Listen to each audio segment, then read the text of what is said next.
In a letter to the Senate's Supervisory Bureau, whose contents were read by a speaker of the Democratic Republic of Congo's Senate, Alexis Thomboe Mwamba handed in his resignation on Friday, the latest in a string of top-level political departures to sideline allies of former President Joseph Kabila, in reference to plans by a majority of legislators to file a censure motion against him. Mwamba's statement.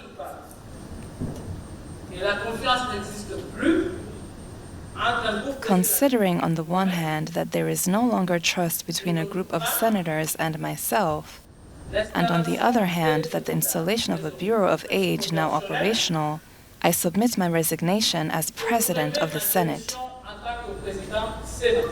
The proposal to debate a censure motion had been enabled by a change in the Senate Bureau, a shift that Mwamba, a Kabila backer, said was a factor in his decision to quit. The objective of our petition was forfeiture.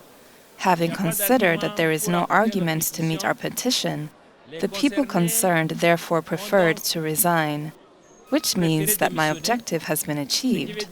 From this day forth, the concerned parties will no longer sit.